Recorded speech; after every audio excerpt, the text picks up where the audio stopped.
याकूब की पत्री निकालेंगे।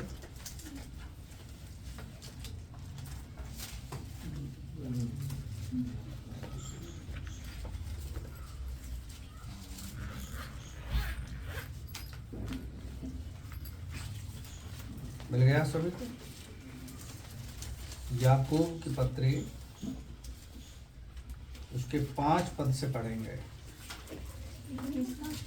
याकूब 3 अध्याय 5 पद से हम पढ़ेंगे 12 तक। वैसे ही जीभ भी एक छोटा सा अंग है और वह बड़ी बड़ी डींग मारती है। देखो थोड़ी सी आग से कितने बड़े वन में आग लग जाती है। जीभ भी एक आग है। जीभ हमारे अंग में अधर्म का एक लोक है और सारी देह पर कलंक लगाती है और जीवन गति में आग लगा देती है और नरक कुंड की आग से जलती रहती है। कोई और पढ़े? इससे आगे 7 पद से। क्योंकि हर प्रकार के वन पशु पक्षी और रेंगने वाले जंतु और जलचर भी गए हैं, तो मनुष्य की जाति जाति वश में हो सकते हैं और हो भी गए हैं। पर जीव को मनुष्य में से कोई वंश में नहीं कर सकता। वह एक ऐसी बला है जो कभी रुकती ही नहीं। वह प्राण नाशक विष में भरी हुई है। इसी से हम प्रभु और पिता की स्तुति करते हैं और इसी के मनुष्य को इसी से मनुष्य को जो परमेश्वर के स्वरूप में उत्पन्न हुए हैं शाप देते हैं। एक ही मुंह से धन्यवाद और शाप दोनों निकलते हैं।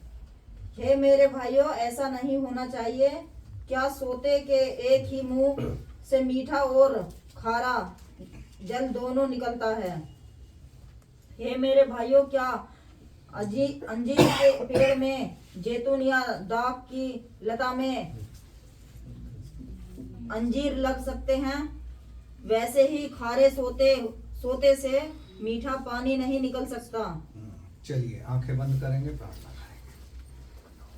धन्यवाद पिता परमेश्वर आज के इस समय के लिए प्रभु, आपके अनुग्रह और दया के लिए पिता धन्यवाद करते हैं हृदय से और दिल की गहराइयों से कि प्रभु पूरे सप्ताह आपने हम पर अनुग्रह दया बनाए रखी प्रभु। आने जाने में अब से लेके सर्वदा तक आपका वायदा है कि मैं तेरी रक्षा करूंगा। जहाँ जहाँ तू जाएगा मैं तेरे संग रहूंगा। जो जो काम करेगा उसमें मैं तुझे सफलता दूंगा। प्यारे प्रभु, जब आज तेरी आराधना में उपस्थित हैं प्रभु, तेरे वचन को ग्रहण करने जा रहे हैं प्रभु, तेरा पवित्र आत्मा हमें वो बुद्धि, वो ज्ञान, वो वचन का प्रकाशन दीजिए। अपने मुख का प्रकाश चमकाइए ताकि हम तेरी दी हुई बुद्धि से, वचन से, प्रार्थना से प्रभु इसे हम सीख सकें, सिखा सकें और इसके द्वारा तेरी महिमा कर सकें। प्रभु तूने हमें सीखने वालों की जुबान दी है। प्यारे प्रभु तू सहायता कर यहाँ बैठे हर एक जन को तेरा पवित्र आत्मा छूने पाए प्रभु। वो अपने घर की चिंताओं को, संसार की चिंताओं को भुलाकर आत्मा सच्चाई से तेरे सम्मुख बैठें और तेरी स्तुति आराधना करें। तेरे भय में डरते कांपते हुए तेरी उपासना कर सके प्रभु। आज के इस वचन को सीखने के लिए सहायता करें पवित्र आत्मा। यहाँ हमारे बीच में मौजूद है, अब तक संभाला है, आगे भी आप संभालेंगे। प्रार्थना को सुना है, धन्यवाद करते हैं। यीशु प्रभु के नाम से मांगते हैं, आमीन। प्रभु का धन्यवाद हो। जीव के विषय में सब लोग जानते हैं। ये जो हमारे मुख के अंदर जुबान दी है, इस जुबान का हम किस प्रकार से इस्तेमाल करते हैं। और यदि हम 52 को पढ़ें, भजन संहिता 52 का 4 पद पढ़ें जरा निकाल कर, वहाँ क्या कहता है राजा दाऊद जुबान के विषय में। हे छली जीभ, हाँ यहाँ कह रहा है, हे छली जीभ तू सब विनाश करने वाली बातों से प्रसन्न रहती है। हाँ, जो जीव है विनाश करने वाली बातों से प्रसन्न रहती है।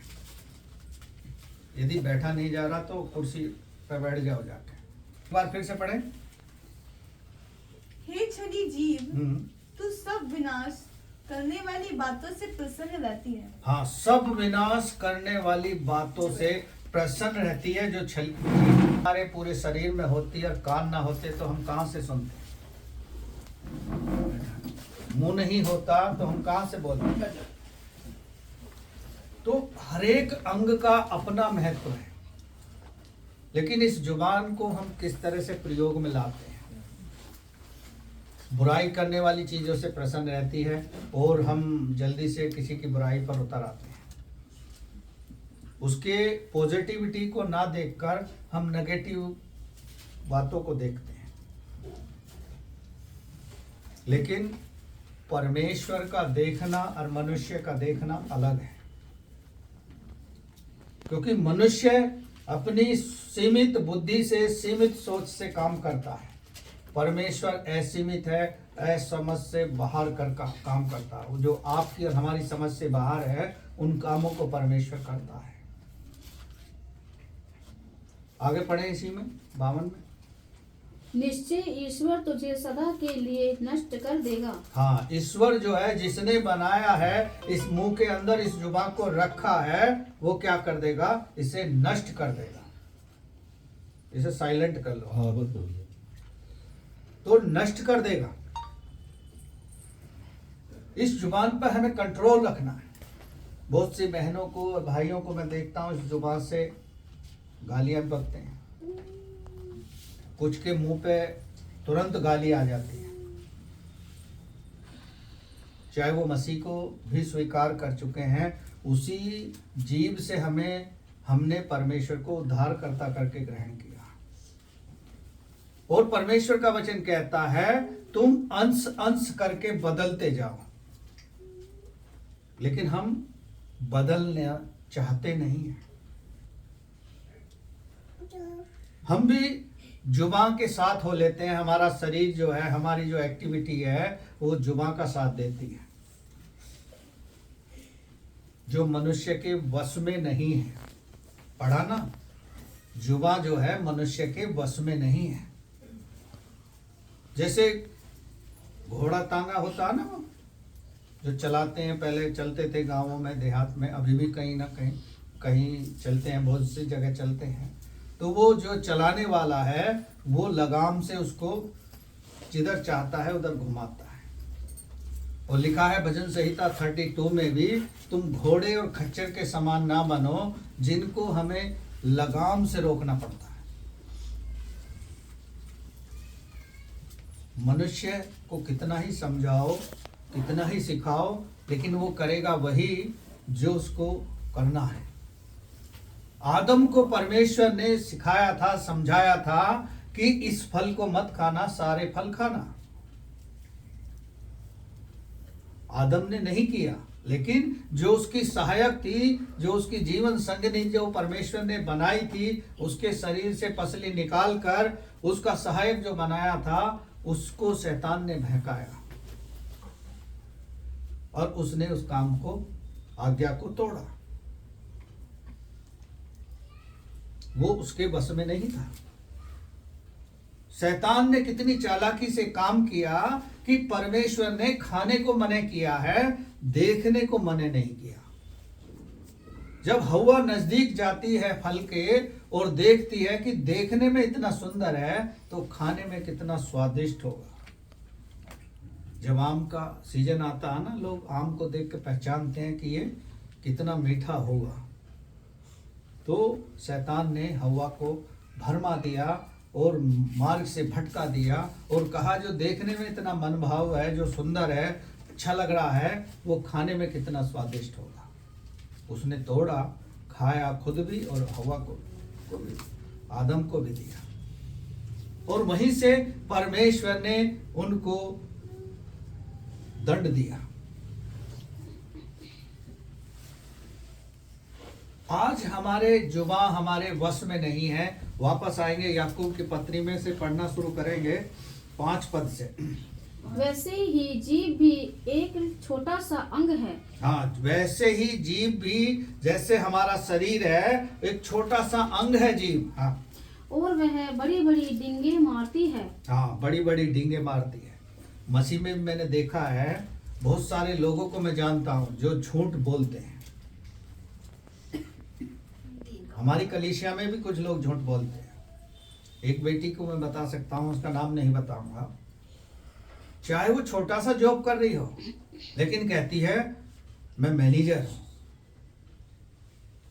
चलो मैं तो विश्वास कर लूंगा, लेकिन जो परमेश्वर देख रहा है, इतनी डींगे मारने की जरूरत क्या है? कोई किसी से पूछ नहीं रहा। इतना पूछेगा कोई कि हाँ बेटा कहाँ जॉब कर रहे हो, तो वो बताएगी मैं किसी कंपनी में कर रही हूँ। सारा बखान करने की जरूरत नहीं है। तो क्या है, ये जुबान डींगे मारती है और छल के काम करती है, झूठ बोलने का। संडे में नहीं आए तो कह देंगे कि मैं किसी अचानक काम में था। एक भाई हैं, बहुत झूठ बोलते हैं। तो यदि परमेश्वर को ग्रहण कर लिया है, उसे उद्धार करता आपने जिस जुबान से, जो छोटा सा अंग है, उससे ग्रहण किया है, अपना परमेश्वर करके माना है, फिर उसका इनकार कर रहे हो झूठ बोलकर। क्योंकि आप पढ़ोगे यूहन्ना की पत्री में, झूठों का पिता कौन है? शैतान है। शैतान झूठ बोलता है, शैतान चालाकी करता है, शैतान बुरे काम करता है। कुरिन्थियों की पत्री में पौलुस कहता है, जो मैं करना चाहता हूं उसे नहीं करता हूं। यानी अच्छाई के काम में करना चाहता हूं, परमेश्वर के सुसमाचार की सेविकाई करना चाहता हूं, लेकिन कभी कभी मैं उसमें चूक जाता हूं। चलिए आगे पढ़ेंगे इसी में। देखो थोड़ी सी आग से कितने बड़े वन में आग लग जाती है। हाँ, थोड़ी सी आग लगती है तो पूरा वन जला देती है। और जब परिवारों में हम जुबान को बोलते हैं, खोलते हैं, तो पूरे परिवार को हमारे विरोध में कर देती है। जुबान के द्वारा ही तो करती है। कोई ऐसी बात हमारे मुंह से निकलेगी, कड़वी बात, जो सामने वाले को टच करेगी और वो हमारे विरोध में हो जाएगा। आगे बढ़े। जीभ भी एक आग है। जीभ हमारे अंगों में अधर्म का एक लोक है। हाँ, जीभ भी एक आग के समान काम करती है, जो हमारे रिश्तों में, जो हमारे रिलेशन में, जो हमारे जीवन में एक प्रकार की आग लगा देती है। झूठ बोलने की आवश्यकता क्या है? सच बोल दो। 9:30 का टाइम है, 10 बजे 10 बजे आ रहे हो, झूठ बोल दो किस वजह से लेट हो गए। सच्चाई बताओ, या तो लेट उठे हो गए, या लेट तुम्हारे ध्यान में आया होगा कि कोई बात नहीं 10 बजे तक हम चले जाएंगे। सच्चाई परमेश्वर जानता है, मैं नहीं जानता। लेकिन हमें परमेश्वर ने बुद्धि और समझ का आत्मा दिया है, संयम का आत्मा दिया है, जिसको हम इस्तेमाल करें। यहां कह रहा है एक आग है, और आग हमारे जीवनों में लगा देती है। और जब हम जीव से अनाप शनाप काम करने लगते हैं, तो फिर हमारा लोक क्या है? अधोलोक है, जो शैतान जिसमें पड़ा है। और सब अधर्मियों का जो स्थान उसी में है। आज सत्य को अधर्म से दबाया जा रहा है। किसी की मुंह को बंद करना है, जो सच बोल रहा है, उसके साथ मारपीट कर दो, गुंडागर्दी कर दो, तो उसकी जुबान अपने आप बंद हो जाएगी। और ऐसा हो रहा है। और बाइबल में लिखा है, तीतुस की पत्री में आप पढ़ोगे कि अधर्म से सत्य को दबाया जाएगा। लोग झूठ के चाहने वाले हो जाएंगे, झूठ पर विश्वास करने लगेंगे। और ये हमारे ही देश में नहीं, सभी देशों में ऐसा हो रहा है। क्योंकि परमेश्वर के वचन में लिखा है, उस वचन का पूरा होना निश्चित है। विनाश का पुत्र आने वाला है,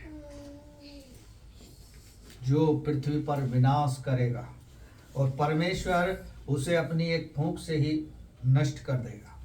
आगे पढ़ें इसमें। और सारी देह पर कलंक लगाती है। हाँ, सारी देह पर कलंक लगा देती है। जब हम किसी को कड़वी जुबान में या कड़वी भाषा बोल देते हैं और गलत चीज कर देते हैं तो उसके मन में हमारे प्रति जो है गलत धारणा पैदा हो जाती है, फिर वो जीवन भर उसको सोचता रहता है उसी बात को। हाँ, आगे। और जीवन गति में आग लगा देती है। हाँ, हमारे जीवन की गति में आग कैसे लगाएगी? यानी जो हम उन्नति करने वाले हैं उस उन्नति को रोक देगी। हमारे जीवन की प्रगति को वो रोक देगी। जो परमेश्वर हमें आशीष देने की योजना बना चुका है उन आशीषों से हमें वंचित कर देगी। इसलिए हमें सोचना है कि जो हमें ये जुबान दी है, सीखने के लिए दी है और सिखाने के लिए दी है, और परमेश्वर का वचन चाहता है कि जो अच्छी बातें हम सीख रहे हैं हम दूसरों को सिखाने वाले बने। चलिए आगे पढ़ें। और नरक कुंड की आग से जलती रहती है। हाँ, नरक कुंड की आग में जलती रहती है। ये कैसी है जो हमें नरक कुंड की आग में लेकर जाना चाहती है? बुराई की बातों से प्रसन्न रहती है, भलाई नहीं चाहती है। इसलिए परमेश्वर का वचन कहता है बुराई को छोड़कर भलाई की ओर बढ़ो। यदि हमसे बुरी आदत नहीं छूट रही है तो उससे प्रार्थना करो कि परमेश्वर ये चीज मैं छोड़ना चाहता हूं लेकिन ये मुझ पे प्रबल हो रही है। भजन संहिता 19 को पढ़ोगे, 19 को लिखा है ये दुष्टता की और पाप की और गुप्त पाप मुझ पे अधोलोक के फाटक के समान प्रबल ना होने पाए, तो इनसे मुझे बचा। राजा दाऊद कहता है यदि कोई हमारी ऐसी बुरी आदत है तो हम उसे परमेश्वर के सम्मुख लेकर जाएं कि ये हम पे प्रबल ना होने पाए, छूटने पाए। आगे पढ़े। क्योंकि प्रत्येक जाति के पशु पक्षी, रेंगने वाले जंतु और समुद्री जीव पाले जा सकते हैं।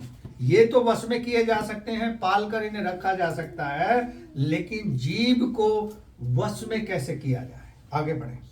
तथा मानव जाति द्वारा वश में किए गए हैं, पर जीव को कोई भी वश में नहीं कर सकता। हाँ, जीव को कोई भी वश में नहीं कर सकता सिवाय परमेश्वर के, क्योंकि परमेश्वर ने हमारे शरीर में उस अंग को बनाया है।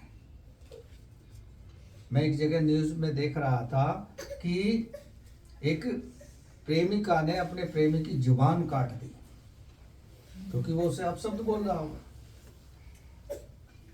तो क्या है कि जीव का उसने न्याय कर दिया। परमेश्वर ही वश में कर सकता है इस जुबान को, हम और आप नहीं कर सकते, क्योंकि शैतान कब हमारे जीवन में हावी हो जाता है, कब हमसे बुराई के काम करा देता है, आपको और हमको पता नहीं लगती है। इसलिए हमें परमेश्वर का वचन बताता है कि हमें सीखने वालों की जुबान दी है और वो बुद्धि और समझ दी है जो संसार के लोगों से कहीं ज्यादा है। हम उस बुद्धि का इस्तेमाल नहीं करते क्योंकि परमेश्वर का वचन कहता है कि परमेश्वर ने संसार के ज्ञानियों को लज्जित करने के लिए निर्बुद्धि लोगों को चुना है। निर्बुद्धि लोगों को चुना है परमेश्वर ने। यानी आप और हम यहाँ बैठे हैं, ये मत सोचना कि हम निर्बुद्धि हैं। परमेश्वर ने हमें संसार के ज्ञानियों के सामने खड़ा करेगा और जब इस्तेमाल करेगा तो वो लज्जित हो जाएंगे, क्योंकि ये मैं नहीं, परमेश्वर का वचन कह रहा। ज्ञानियों को लज्जित करने के लिए परमेश्वर ने निर्बुद्धियों को चुना। आगे पढ़े। वह एक ऐसी बला है जो कभी रुकती ही नहीं, वह प्राणनाशक विष से भरी हुई है। प्राण नाशक विष से भरी हुई है, हमारे प्राणों को जोखिम में डाल देती है। बहुत सी जगह आप देख रहे हैं जुबान के कारण ही झगड़े होते हैं, खास तौर से पति पत्नी में। कुछ पत्नियों को आदत होती है संग बराबर बोलती रहेंगी और पिटती भी रहेंगी और कहेंगी तो आपके मार के दिखा। एक वीडियो में देख रहा था, उसमें पति से पत्नी कहती है यदि तूने मुझे मारा तो मैं तुझे सही कर दूंगी। उन्होंने कहा, उन्होंने तुरंत मार दिया। उन्होंने कहा अब तो मुझे सही कर दे या जेल पहुंचा दे, तुझसे तो बच जाऊंगा। तो ऐसी भी थिंकिंग लोगों की रहती है, लेकिन इस जुबा को जो हमें प्राण नाशक, हमें हमारे जीवन को प्राण नष्ट कर देती है और जो इसे कोई नहीं बचा सकता सिवाय परमेश्वर। आगे पढ़ें। इसी से हम प्रभु और पिता की स्तुति करते हैं। इसी जुबान से हम परमेश्वर की स्तुति करते हैं और धन्यवाद का बलिदान चढ़ाते हैं और इसी से हम बुराई भी करते हैं। ये नहीं होना चाहिए। यदि आम का पेड़ लगा है तो आप उसमें से चीकू नहीं तोड़ सकते, आम ही तोड़ोगे। अंजीर का पेड़ है तो उससे अंजीर ही मिलेगा, जैतून का तेल नहीं मिल सकता। चलिए आगे बढ़े। और इसी से हम मनुष्य को श्राप देते हैं। हाँ, श्राप देते हैं। बहुत सारे लोगों को मैंने देखा है, पहले हम जहाँ रहा करते थे तब हमने देखा तो उसी को श्राप देते थे सुबह उठते ही। तो इस जुबान से हम परमेश्वर की स्तुति कर रहे हैं और उसी जुबान से हम श्राप दे रहे हैं, ये अच्छी चीज है। आगे पढ़ें। जो परमेश्वर की समानता में बनाए गए हैं, एक ही मुंह से आशीर्वाद और शाप दोनों ही निकालते हैं। हाँ, परमेश्वर ने मनुष्य को अपनी समानता में बनाया है, अपने से थोड़ा कम बनाया, लेकिन परमेश्वर ने मनुष्य को बनाया है, एक अच्छी सोच से बनाया है। लेकिन मनुष्य इतना क्रूर हो जाएगा, इतना मूर्ख बन जाएगा, और हम अंदाजा नहीं लगा सकते। भजन संहिता 54 पढ़ोगे तो लिखा है, मूर्ख ने कहा कोई परमेश्वर है ही नहीं, क्योंकि वो तो मूर्ख है, उसे परमेश्वर दिखता ही नहीं है। लेकिन वो ये भूल जाता है कि परमेश्वर ने उसे इस संसार में भेजा है, उसने उसे जीवन दिया है। इसलिए मनुष्य को अपने स्वरूप में रचा, एक ही मुंह से आशीष और एक ही मुंह से श्राप नहीं निकलना चाहिए। हाँ, ये मेरे भाइयों, ऐसा नहीं होना चाहिए। हाँ, ऐसा नहीं होना चाहिए। क्योंकि सोते हुए एक ही मुंह से मीठा और खारा जल दोनों निकलता है। हाँ, एक ही स्रोते से खारा पानी और मीठा पानी नहीं निकलता है, या तो खारा ही निकलेगा या फिर मीठा निकलेगा। क्योंकि परमेश्वर ने उसको बनाया है। किसी भी चीज को आपने और हमने नहीं बनाया है। परमेश्वर ने जो पृथ्वी पर दिखता है हमें, जीव जंतु पेड़ पौधे और जितनी भी निर्जीव वस्तु हो या जीवित हो, सबको परमेश्वर ने बनाया। भजन संहिता आप पढ़ोगे, लिखा है आकाश और पृथ्वी का रचने वाला। चलिए आगे पढ़ें। हे मेरे भाइयों, क्या अंजीर के वृक्ष में जैतून या अंगूर की लता में अंजीर लग सकते हैं? हाँ, जैतून की जो बेल होती है, क्या उसमें अंगूर लग सकते हैं? या अंजीर के जो पेड़ में है उसमें जैतून के फल लग सकते हैं?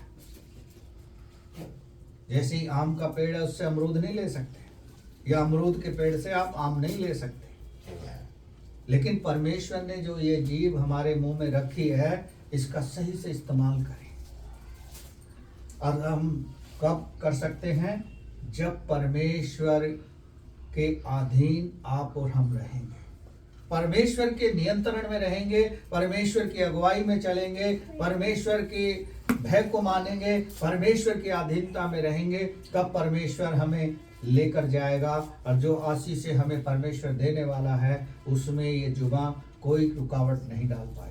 Hallelujah, hallelujah. इसलिए आप और हमको ये जो जुबान है जो परमेश्वर ने दी है, इसका इस्तेमाल करना सीखें। यदि हम नहीं सीख रहे हैं तो समझ नहीं आएगा फिर कुछ भी। मैंने देखा है बहुत से लोगों को, मुंह देखा प्रेम करते हैं, मुंह पे कुछ और बोलेंगे और जैसे ही आप घूमोगे पीठ के पीछे कुछ और बोलेंगे। ऐसा प्रेम परमेश्वर ने नहीं किया। परमेश्वर ने तो ऐसा प्रेम किया कि अपने इकलौते पुत्र को दे दिया आपके और हमारे लिए। और हम उसे क्या दे रहे हैं, ये आप और हम अच्छे से जानते हैं, क्योंकि परमेश्वर हमें बुलाया है, परमेश्वर ने हमें संसार की भीड़ में से चुना है और एक अपना हमें राजदूत के समान बनाया है। उसकी कुरिन्थियों की पत्री में साफ लिखा है, सो यदि कोई मसीह में है तो वो एक नई सृष्टि है, पुरानी बातें क्या है, बीत जानी चाहिए। जो हमारा पुराना जीवन है उसे छोड़ दो पीछे। जब परमेश्वर ने हमारे और आपके गुनाहों को अपनी पीठ के पीछे फेंक दिया है तो हम अपने गुनाहों में क्यों पड़े। इसलिए परमेश्वर अवसर दे रहा है कि जो जुबान है, छोटा सा अंग है, जो हमारे प्राण को नष्ट करने के लिए और बुराई की बातों में से प्रसन्न रहती है, उसको आज ही छोड़ दें। वो परमेश्वर की अधीनता में हम जाकर उससे प्रार्थना करें कि प्रभु, तो हमारी जुबान पर राजा दाऊद ही कहता है एक जगह भजन संहिता में, मेरे मुख के द्वार की रखवाली कर और मेरी जीभ को अपने नियंत्रण में रख। तो आपके और हमारे मुख की रखवाली कौन कर सकता है, परमेश्वर कर सकता है। परमेश्वर इस जुबान को वश में करने की सामर्थ्य हमें दे सकता है, क्योंकि परमेश्वर ही है जिसने उसे बनाया है। आप और हम चाह कर भी कुछ नहीं कर सकते, लेकिन हम उसे छोड़ने का प्रयास करें, बुराई को छोड़कर अच्छाई की ओर बढ़े, ताकि परमेश्वर हमें आशीष करे। परमेश्वर का धन्यवाद हो।